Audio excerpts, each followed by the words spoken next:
hadn't seen most of these people in 6 years, and somehow they still looked the same. His mother still wore pearls too tight for her neck, like she was trying to strangle her own nerves. His sister, Claire, still carried that smirk, the one that used to make me second-guess whether I was crazy or just inconvenient. And the friends, they were still the same polished, expensive types who'd once whispered about me behind wine glasses I could never afford. And yet, here I was, at his funeral, uninvited, unwanted, but very much alive. Some of them looked confused when I stepped in. A few mouths dropped open. I think I even heard someone stifle a laugh. And then it started, the whispers, the stares, the disbelieving shake of heads. It was like I'd walked into a theater and interrupted the final act of a well-rehearsed tragedy. No one said anything to my face. Not yet. I found a seat near the back, alone, perfectly positioned to watch every uncomfortable shift, every side glance, every shallow breath. The chapel was grand in the way money likes to mourn cold marble. Gold accents, enough lilies to suffocate a saint. His coffin sat at the front, closed, polished black wood. The photo beside it, him, of course. That familiar grin, a smile that had ruined me once. I used to love that smile. I used to trust it. Now it looked like a mask. Something carved. Something hollow. The eulogy was standard. Sanitized. Claire gave it. And I tried not to gag when she called him a man who always gave more than he took. I wanted to stand up, scream, tell them exactly what he took from me. But I didn't. That moment would come. Instead, I let the room keep laughing at me in their heads, until the lawyer stood up. His name was Eric Langford. Sharp suit, faint southern accent, the kind of man you only ever meet in glass offices or at court-ordered mediation. I've been asked to read a portion of Mr. Jonathan Reese's personal will and final instructions, he said, and suddenly the room fell into something close to a tension. Jonathan had always liked dramatic timing.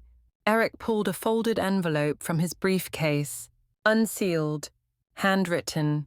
Everyone watched. As per the deceased's wishes, I will read this aloud. The paper crackled. My heart didn't race. It stalled. I should have left, but I didn't. To those I loved, those I tried to love, and those who never truly knew me. It went on, Jonathan's usual flourish, thanking his family, a line about Claire's unyielding support, some financial allocations, a generous donation to a music program he never once mentioned in life. Then, Eric paused, and read my name, to Evelyn Cole. The silence that followed was sharp. They all turned, not in confusion, in disbelief, like I'd broken into something sacred. I leave one item, entrusted to Mick Langford, to be delivered privately. Evelyn will know what to do with it. No one laughed after that. They just stared. Claire's smirk was gone. His mother's pearl necklace suddenly looked like a noose. I didn't blink. I didn't smile. I just sat there, pretending I didn't feel every pair of eyes trying to skin me alive. I left the chapel before the next hymn. Eric met me outside, under a bare tree. He handed me a small black box, like something that should have held a ring, but heavier, colder. I haven't opened it, he said, but he gave it to me 2 weeks before he died. Told me it was only for you. I nodded, numb, back in the car. I opened it. Inside was a flash drive, a key card, and a note. 5 words. In his handwriting. If you're reading this, it means I'm dead. Underneath. Smaller. Now finish what I started. That's when I realized. This wasn't an apology. It was a challenge. I wasn't always the crazy one. But once someone decides you are, there's no unlearning it. No quiet rebranding. No post going viral saying, "Oops, sorry, we misjudged her." They lock it onto you like a collar, and then they wait to see if you'll bark. I spent the first year after Jonathan and I ended trying not to make a sound. But the truth is, the silence didn't help me. It only made them louder. You'd be amazed how quickly people pick a side when the man is charming and rich and the woman disappears. They filled in the blanks with their own imaginations, all of them painting me as the unstable one, the jealous ex, the girl who couldn't handle a real man. He didn't need to defend himself. They did it for him. By the time I'd left our apartment, I had bruises on my arms, a fractured rib, and a therapist who didn't return my calls. I had told one friend, just one. 2 days later, she posted a vague tweet about women who weaponize victimhood and tagged Jonathan in a joke about dating emotionally complicated artists. I never told anyone after that. I packed what little I could carry, left the rest behind, and vanished. No lawsuits, no social posts, no public shaming. I thought if I stayed silent, I'd get my life back. But silence doesn't make you innocent in their eyes. It just makes you invisible. I rebuilt slowly. New job, new city, no photos, no real friends. I worked at a second-hand bookstore that smelled like dust and regret. I liked it. Quiet people came in, people who didn't want to talk. I learned how to disappear in plain sight. And then, 6 years later, he died. A heart attack. That's what they said. Some of the more dramatic articles used words like unexpected and tragic. I didn't feel anything. No tears, no satisfaction. Just an odd, sinking knowing that something unfinished had been ripped off the wall before I could look at it long enough. And then the invitation or lack of it. His funeral was never meant for me, but I went anyway. To see, to stand, to remind myself I wasn't a ghost. But what I didn't expect, what knocked the breath out of me was that box, that flash drive, and that note, now finish what I started. The first night, I couldn't bring myself to plug it in. I just held it. The weight of it in my hand felt surgical, intentional, like it wasn't just a device, but a doorway. What kind of man leaves his ex a flash drive after he dies? What kind of man builds a trap he won't live to see sprung? By the second night, curiosity had overtaken fear. I checked it for malware first. Old habits. Then opened it. There were 2 folders. One was titled Proof, the other Names. I opened Proof first. Inside were hundreds of files, images, PDFs, screenshots, voicemails, transcripts, all organized, time-stamped, clear. My stomach turned, because what I saw wasn't just about me, it was about them, all of them. Claire, his mother, 2 of his ex-business partners, a doctor, a non-profit director, even my old therapist, emails, audio recordings, bribes, lies, diagnoses fabricated to discredit me, statements edited, evidence erased. He had documented every piece of what they did to me and to others. Why? I didn't understand. Why record it all? Why keep it? And then, as I scrolled through a folder labeled Private Confession, I found it. A video. Him, Jonathan, sitting in a hotel room, shirt slightly open, lighting too warm. He stared directly into the lens and spoke. If you're watching this, Evie, then either I'm dead, or I got tired of pretending I wasn't already. I froze. His voice was just like I remembered, sharp around the edges, smooth in all the wrong places. I know what I did to you. I know what they did too, and I know I never stopped it, because I liked what I got away with. He didn't blink, but I also knew. Someday, someone was going to end me, a real death, or the kind that happens when the world turns their back. Either way, I wouldn't be there to fix it. A pause. He smiled. I never thought you'd come back. But if you did, I figured I'd leave you this. He picked up a piece of paper. I wrote down the names. In order. You don't have to do anything. You can throw this out. Pretend you never saw it. A breath. But if you want them to know how it feels to be seen as crazy, broken, disposable. You'll know exactly how to begin. The video ended, and for a long time, I just stared at the blank screen because I didn't know what scared me more, the fact that he did all of this, or the fact that I wanted to do something with it. That night, I couldn't sleep. I kept picturing their faces at the funeral, how smug they were, how safe they felt. They thought they'd buried every trace of me with him, but he didn't bury me. He handed me the shovel. I opened the second folder. It was just a list. Names. 10 of them. Some familiar, some not. Each had a file attached. A reason. A role. Claire primary gaslighter. Dr. Myers diagnosis on demand. Elise Morgan public defamation. And at the top, Evelyn Cole, patient 0. Me, not the first to suffer, the first to survive. I printed the list, folded it, tucked it into the notebook I hadn't touched in years, the one I used to write poetry in, back when I still believed in healing. Not anymore. I wasn't here to heal. I was here to remember, and maybe, just maybe, to teach them what it feels like to be haunted. I didn't need to knock on Elise Morgan's door. I just needed to walk past her window.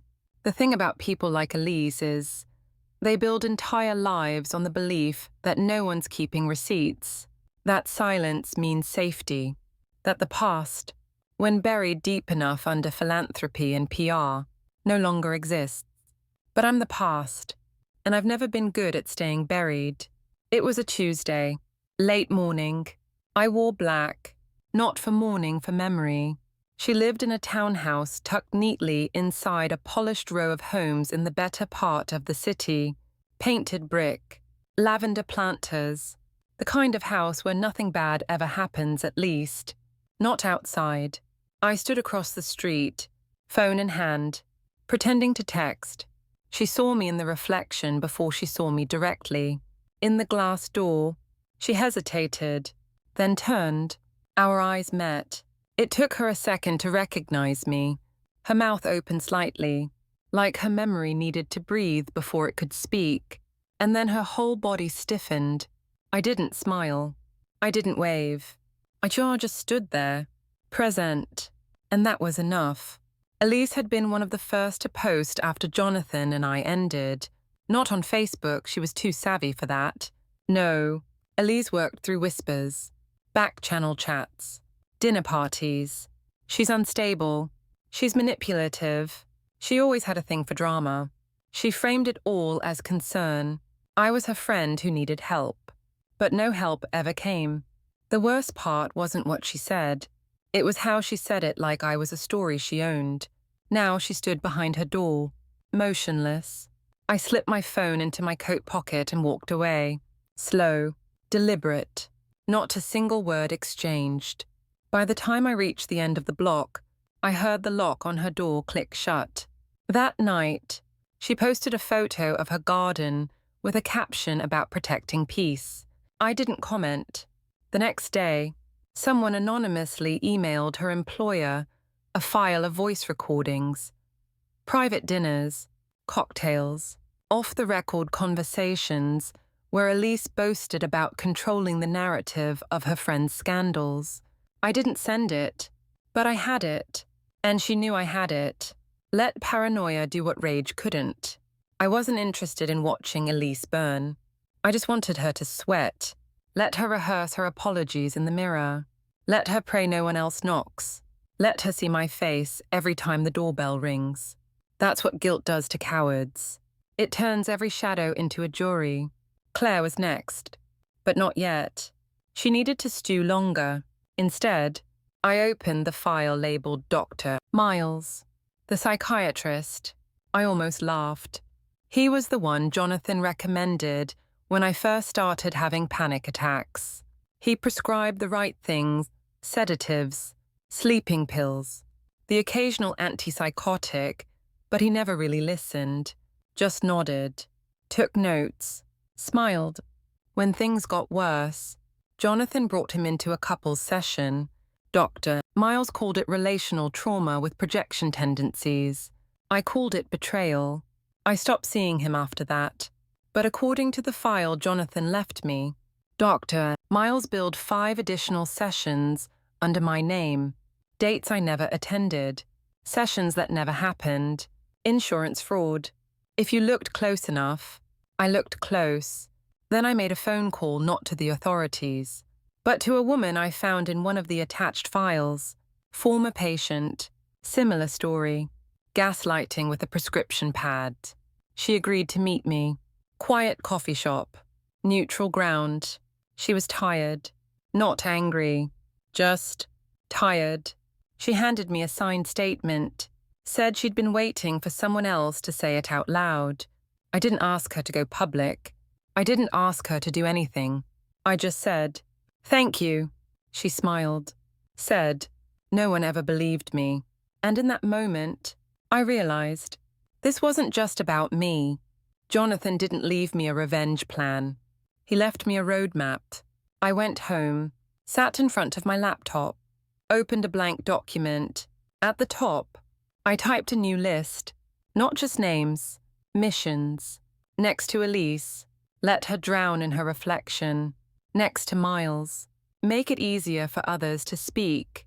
Next to Claire, not yet. I wasn't rushing. I wasn't gloating. I wasn't getting even. I was becoming something else. Someone who no longer existed for their comfort. Someone who didn't need their version of forgiveness. Someone who could walk into any room, funeral or otherwise, and make the air shift. When you've been invisible for long enough, visibility becomes power, even if it's silent, especially if it's silent. That night, I walked my block twice just to feel the rhythm of my own footsteps. I passed by a bakery where someone once called me a liar, past the corner where I'd cried on the phone and no one stopped. And I thought, they used to look right through me. Now they can't look away. Claire always walked like the ground owed her something. Back straight, chin lifted, eyes trained ahead like everyone else was a temporary distraction on her way to something more important. She was the type who smiled without meaning it. The kind of person who didn't forget, not because she cared, but because forgetting would mean admitting weakness.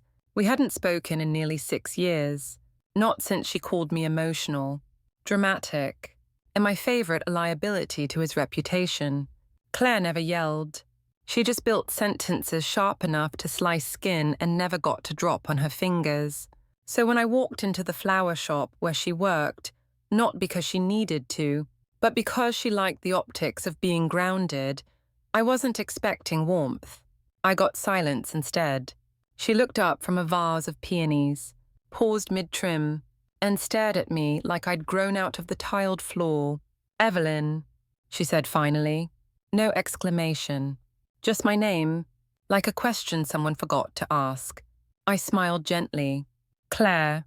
She set the scissors down carefully, the way you might if you weren't sure whether to finish a project or abandon it. "I heard you were at the funeral," she said. Of course she had. Everyone had.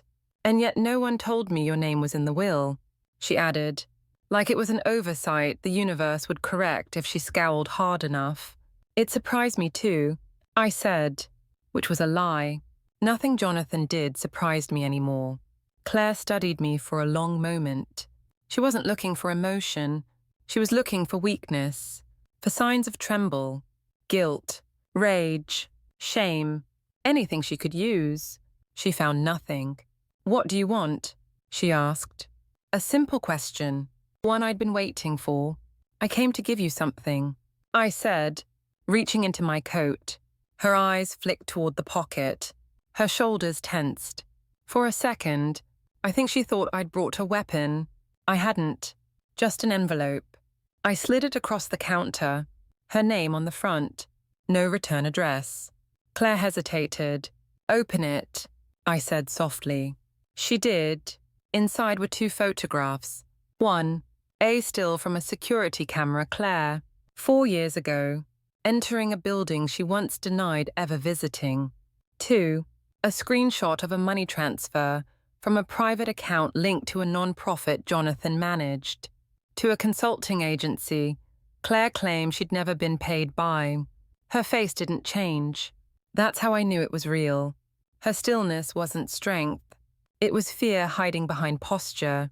"You've been busy," she said finally. "No," I replied. Jonathan was. I leaned in just a little. "I'm just here to deliver." Claire didn't ask how I got the files. Didn't threaten. Didn't beg. She just folded the photos back into the envelope, placed it beneath the counter, and said, "What happens now?" "Nothing," I said, "unless you make noise." She blinked. I turned to leave. "Why did he give it to you?" she called after me. I paused in the doorway, because I was the only one who lived with what he really was. She didn't reply. She didn't have to. Back in my apartment, I opened a new folder on my drive. Claire Morgan, neutralized. It didn't mean forgiven. Just done. That's the thing about revenge. People think it's loud, but sometimes it's just a checkbox. A quiet click. A release. I sat on the floor, legs crossed, back against the wall. Biographies of ghosts swirled across my laptop screen. People who had shaped me in silence now unraveling in it. I clicked open another file. Phase 2. Secondary names. Jonathan had made sure no thread ended with one person. There were layers, webs, people who weren't in the room when I cried, but who still helped build it. And I had time. No rush. No fire. Just fuels. The next day, Claire posted a long, heartfelt message on Instagram about the importance of transparency in leadership and how people evolve when truth is met with compassion. Comments were turned off. 2 hours later, her nonprofit's website quietly removed her from the advisory board. I didn't smile. I didn't celebrate. I just watched the domino tilt. Then I moved to the next one. I revisited the video of Jonathan. Not the first time. Not the last. I studied his eyes, looked for lies. But all I saw was a man who had finally run out of mirrors. "You'll be tempted to do it fast," he said in the clip. "But don't. Let them wonder. Let them whisper. Let them dig their own graves, trying to figure out how deep you're willing to go." I used to think revenge meant breaking someone, but now I realized it was letting them break themselves. And me, I wasn't broken anymore. I was focused. I thought I knew everyone on the list. That was the first mistake.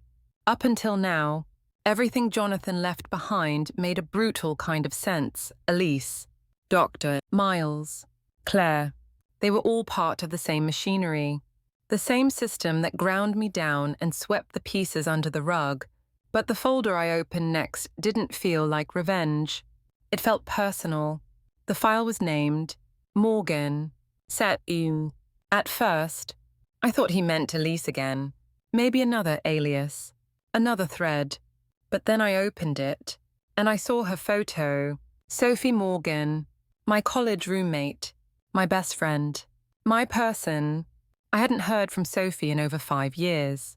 She was the one who held my hand the first time I told someone about what Jonathan had done. The first one to tell me I wasn't crazy.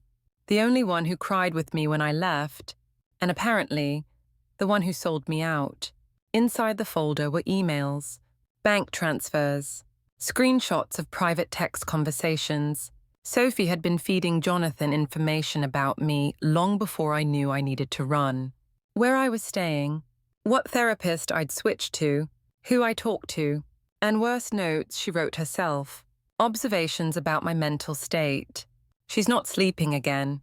She's back on meds. She keeps reliving it. He used those to build the case that I was unstable, and she handed it to him. I don't remember standing up, but suddenly I was on my feet, pacing, shaking, trying to breathe through the nausea. This wasn't like the others. This one cracked something in me I didn't know was still holding on. Because Sophie was the one person I never doubted, not even for a second. And now, I couldn't stop replaying all the moments I had confided in her curled up on her couch, red-eyed, broken. She was the one who poured the wine, the one who said, "He doesn't get to decide your truth." She said that, and then she handed him the pieces of mine I hadn't even finished collecting. I didn't cry. I didn't scream. I sat back down and opened the audio file attached. Jonathan's voice. Of course it was. I told Sophie I'd leave her out of this, he said. But I knew you'd find it. You were always better at finding things than I gave you credit for. A pause.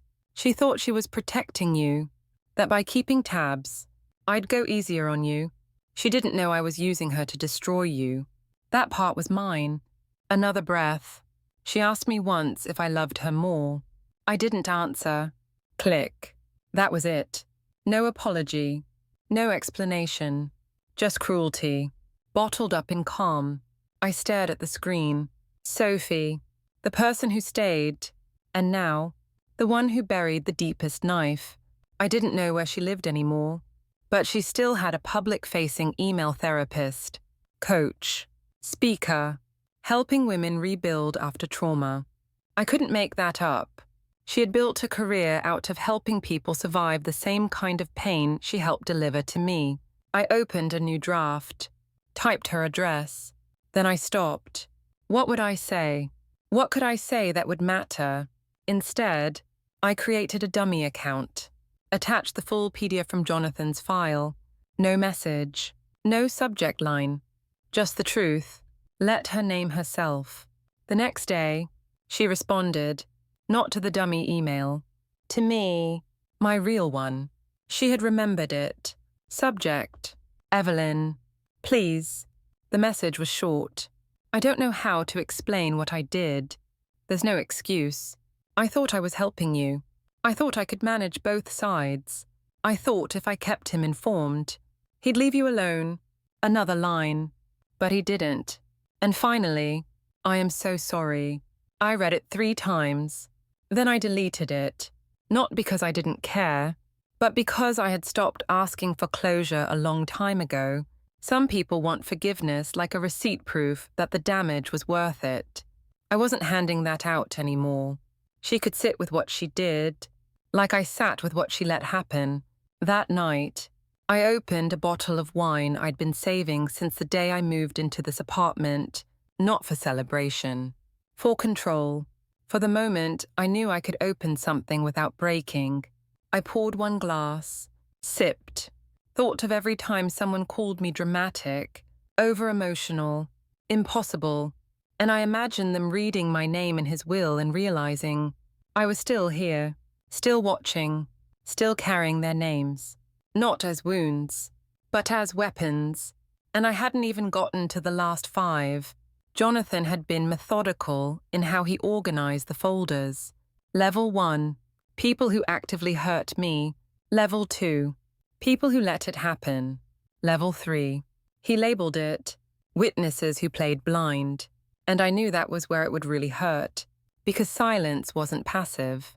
It was permission. The folder was labeled Dead Man. No date, no context, just a single file inside. A video. It wasn't like the others, those were clipped. Tight. Calculated. This one was long. Unedited. The timestamp said it had been recorded just 3 days before Jonathan died. I waited until midnight to open it. Something about that felt right. The screen flickered. Then his face appeared. No suit, no staged backdrop.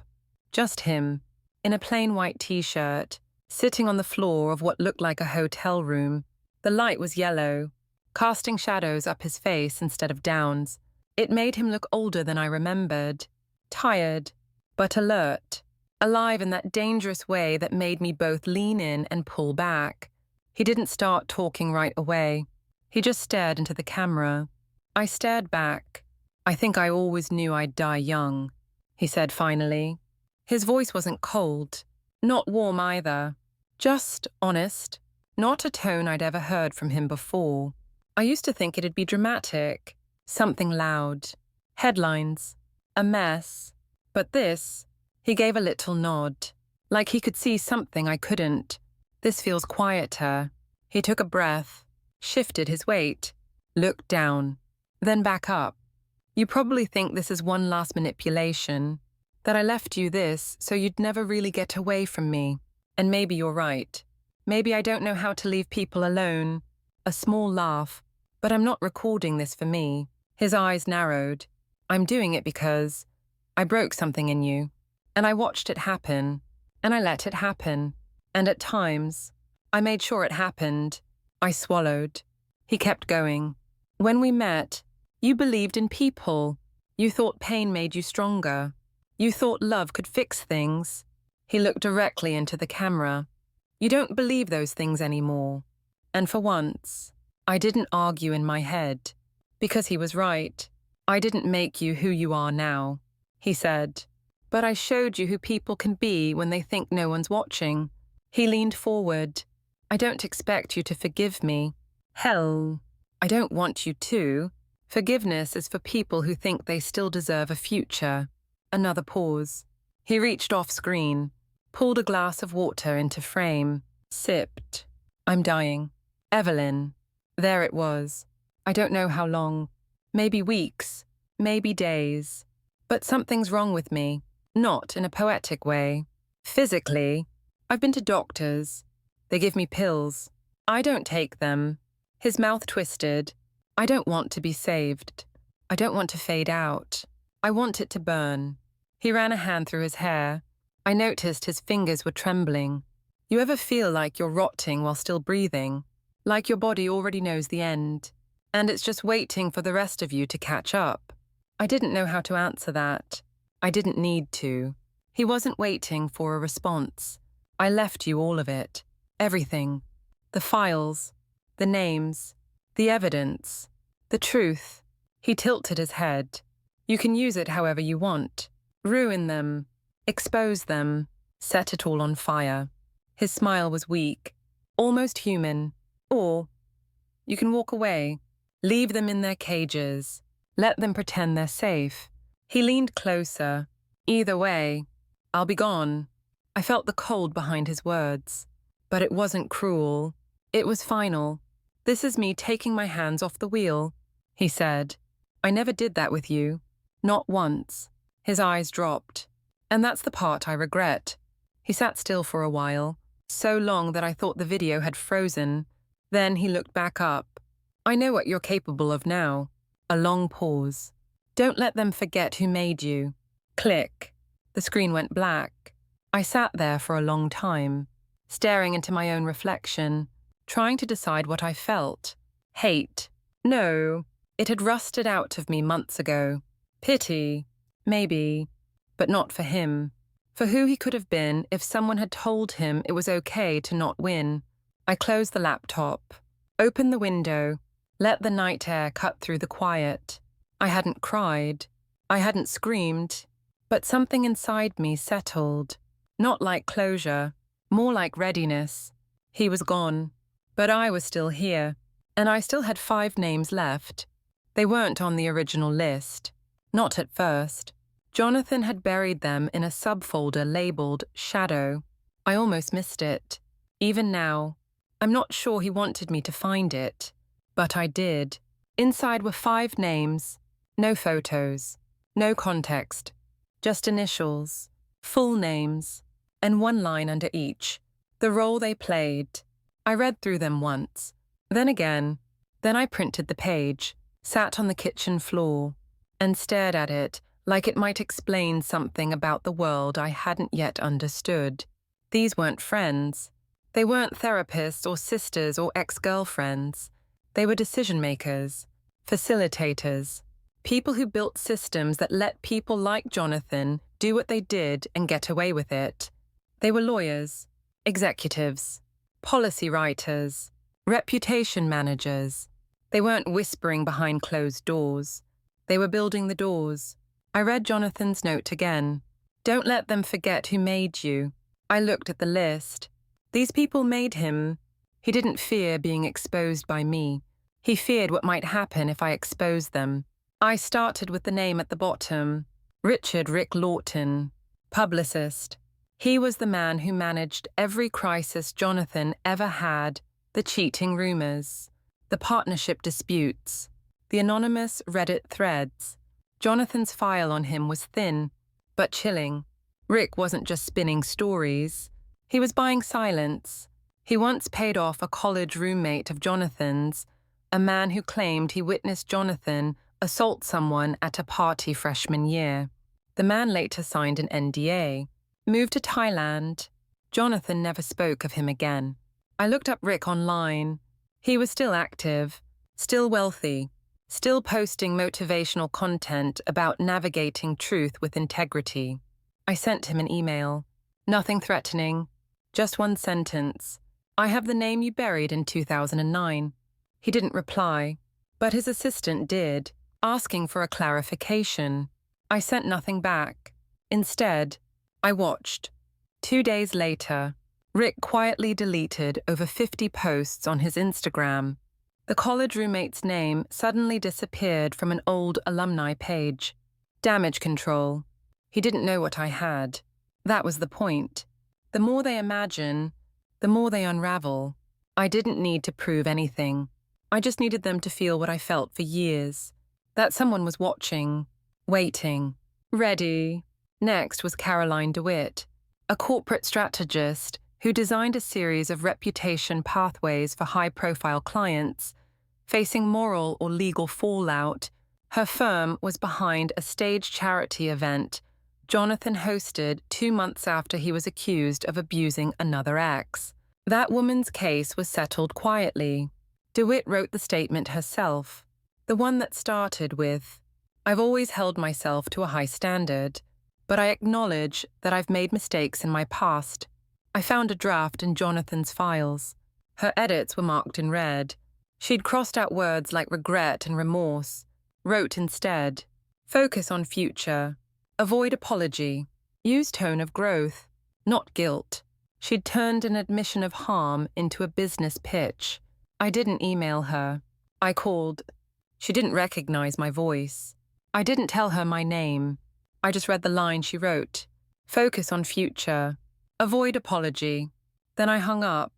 That night, her firm's website went down for maintenance. In the morning, I received a text from a number I didn't know. No words. Just, "Who are you?" I didn't respond. Let them guess. Let them wonder which ghost they forgot to bury. Third name, Thomas G. Avery. Policy writer. Think tank contributor. Anonymous consultant on public behavior and manipulation tactics. I didn't understand his connection at first. Then I opened the last document in the folder. It was a transcript of a recorded Zoom call. Avery was advising Jonathan on how to reframe trauma narratives for public sympathy. Verbatim, "If you position her as unstable, everything else becomes interpretive. You don't have to disprove her. You just have to destabilize her." I read that line 3 times. Destabilize her. He was talking about me, like I was a strategy, not a person. That night, I printed his words on thick paper, in 18-point font, and mailed them to his office. No note, just his words. I don't know what happened after, but someone from his company visited my LinkedIn profile at 2:14. The trail was small, but enough. These people were the ones Jonathan feared, because they knew how to end reputations. Now they were staring down their own. He gave me the knife. I let them wonder if I'd learned how to use it. And the best part, I hadn't lied once. Every name, every file, every sentence all his. I was just holding up a mirror and watching them flinch. The first one to fall didn't even know it was me. And that's how I knew I was doing it right. Rick Lawton's PR firm went offline 3 weeks after I sent the message. Official reason, internal restructuring. But I knew the truth. A leaked memo had made its way to a blog run by disgruntled ex-clients. In it, Rick had advised a celebrity client to fake a rehab stint to avoid backlash over a domestic violence allegation. The blog posted screenshots. His investors pulled out by morning. His face disappeared from the internet by night. I didn't leak the memo, but Jonathan had saved a copy, and I knew exactly where to send it.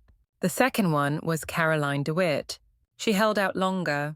She even doubled down, published a think piece about navigating complex truths, in the era of cancel culture. It was smug. It was hollow. And it was bait.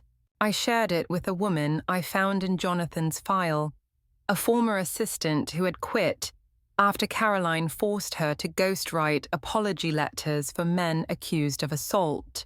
The woman had receipts, emails, notes, one of Caroline's own recorded Zoom calls, where she said, "Sometimes victims are just inconvenient to the brand." She sent it to a journalist. The piece dropped on a Tuesday. By Friday, Caroline's clients had dropped her. She issued an apology no one believed. I didn't watch the video. I didn't need to. I'd already heard her voice say worse. Thomas Avery. He vanished. Completely. No tweets. No blogs. No speaking gigs. One day he was writing narrative control briefs for politicians. The next day, gone. I assume he saw what happened to the others and got out before it reached him. But it will reach him, because silence isn't safety. It's just distance. And I've learned how to cross that. What surprised me, though what caught me off guard, was how I felt while it was all happening. Not triumphant. Not vindicated. Just still, like I'd been holding my breath for years and was finally allowed to exhale. I wasn't smiling. I wasn't celebrating. I was watching, and I was remembering, because the thing about pain is, it teaches you patience. The next name on the list was one I'd almost overlooked. Not famous, not rich, just there. A teacher, a mentor, a man who gave Jonathan his first internship, who wrote letters of recommendation, who told Jonathan he was exceptional, untouchable, meant to lead. He didn't assault anyone. He didn't cover up a crime, but he fed the fire, and then stepped back, claiming no burns. I found his phone number, called him. He answered on the third ring. "Hello." He didn't recognize my voice. "Hi," I said. "Do you remember a student named Jonathan Rees?" Pause. "Of course," he said. "One of the best I ever taught." I breathed in, long, quiet. "I thought you should know," I said, "what he became." Then I listed it. Every verified piece from the files. Every woman. Every silenced voice. Every document. He didn't interrupt. Not once.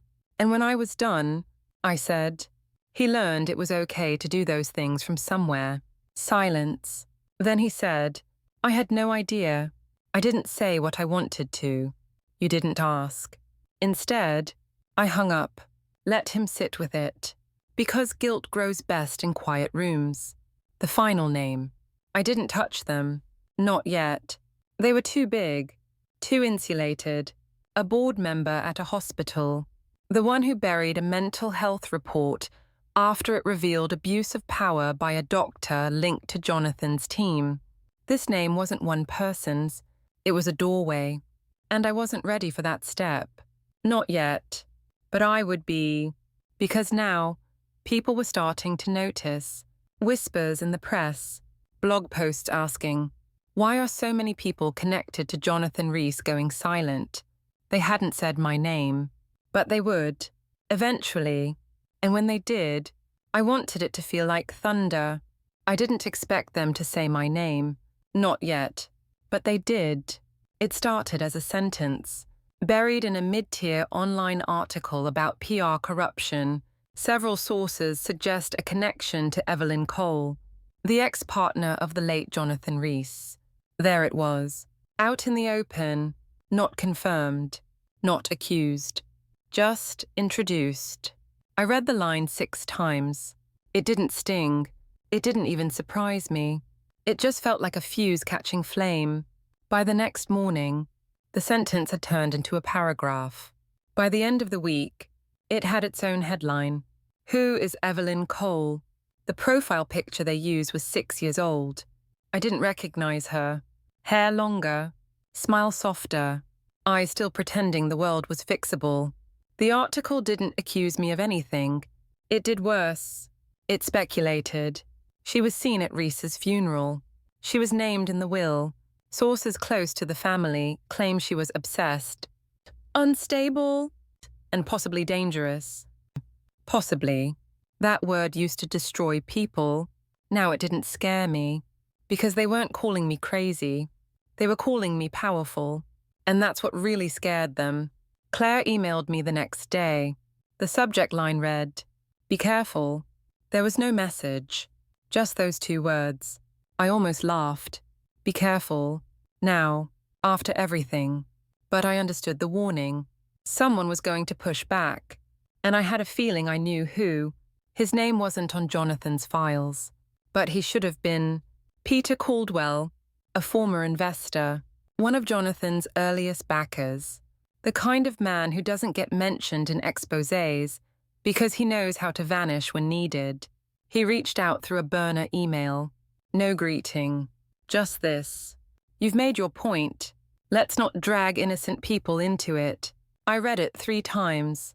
Then I responded. I haven't started yet. His reply came 3 minutes later. You're not untouchable. Neither are you. Peter, I didn't send that. I didn't need to. Instead, I went into the subfolder Jonathan had marked Private Legacy. Inside, 2 recordings, both time-stamped a month before he died. The first was a phone call between Jonathan and Peter. Jonathan sounded exhausted. Peter didn't. Peter's voice was smooth, professional. If this girl comes back, we bury it. Quickly. You understand? I don't think she's coming back, Jonathan said. Peter laughed. They always come back. The trick is to make sure they regret it. Jonathan was silent for a long time. Then he said, she might not play by the rules. Peter's tone changed. Then you remind her who built the rules. Click. The second recording. Jonathan, alone, muttering, not to the mic. To himself, she'll do it differently. She'll make it look clean, like no one touched it, like it fell apart on its own. And then this. She won't destroy the house. She'll just show people the cracks. I leaned back, closed my eyes. I wasn't here to burn anything. I was here to make the rot visible, let them decide what they stood on. That night, I didn't sleep. I watched the headlines grow louder. Speculation became theory. Theory became narrative. Half of it was wrong, but all of it was useful, because while they were looking over their shoulders, I was walking through the front door, not hiding, not running, just arriving. And one by one, the people who once laughed at me started looking at each other differently, as if to ask, did you help bury her? Did you lie? Did you stand by? And the thing is, I didn't have to answer. They did, to themselves. And that's where madness really lives. Not in people like me, but in the silence that follows, a question no one wants to ask out loud. It wasn't a courtroom. It wasn't a press conference. It wasn't even revenge. It was just a boardroom. Downtown. Glass windows. Water pitchers. 12 chairs around a long table, the kind of room designed for decisions no one wants to admit were made long before the meeting started. I was invited, not as a witness, not as a victim, as a partner. The non-profit Jonathan once used as a smokescreen, the one with 3 name changes, 2 failed audits, and a trail of untraceable donations had gone bankrupt. But the assets, still valuable, and I owned them now. Technically, Jonathan left them to a trust. Practically, I had control.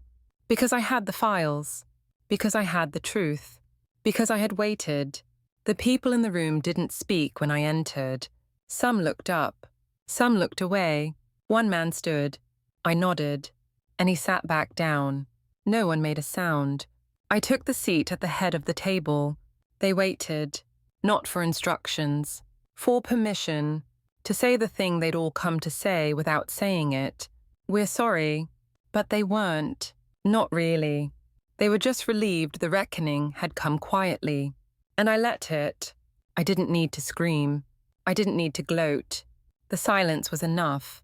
Because this was the moment I realized. I didn't need justice. I didn't need to be believed. I didn't even need to be understood. I just needed the room. The same kind of room they once said I didn't belong in. The same kind of room they laughed me out of. The same kind of room where they decided who would be remembered as dangerous and who would be remembered as misunderstood. Now I was in it, at the head of the table. They called me crazy, unstable, obsessed. But I was the one holding the keys, and they were waiting for my approval. I didn't raise my voice. I raised my hand and said, "We're closing the foundation." Someone gasped. Someone else scribbled a note. I continued, "We're not rebranding. We're not relaunching. We're shutting it down." More whispers. "We'll issue a statement. Transparent. Detailed. Full financials. We're not hiding from what this was. We're owning it." A man in a blazer leaned forward, and, "You're comfortable putting your name on that?" I met his eyes. "No, I'm not putting my name on it." He blinked. "Then who is?" I smiled. "Everyone who let it happen." He didn't respond. No one did. That was the moment the room went silent. Not out of fear, not out of respect, out of recognition of what I had become, of what they never saw coming, of what they could never unsee. Me, not the woman Jonathan broke, not the ghost they whispered about, not the story they got to tell, but the narrator, the one who remembered, the one who waited, the one who walked back in when the whole world thought she never would. The meeting ended. Papers were signed. Silence was sealed. As I walked out, the receptionist smiled at me, said she liked my coat. I smiled back. Outside, the air was cold, but it didn't cut. It cleared. I walked until I found a bench, sat down, breathed. Not for revenge, not for survival, just because I could. I reached into my bag, pulled out the list, the one with all the names. Some crossed out, some faded, some I hadn't touched at all, and one, the last, still waiting. Mine. I didn't cross it out. I folded the paper in half, tore it once, clean down the middle, and let the wind take it. I didn't need the list anymore. They remembered, and now, so did I.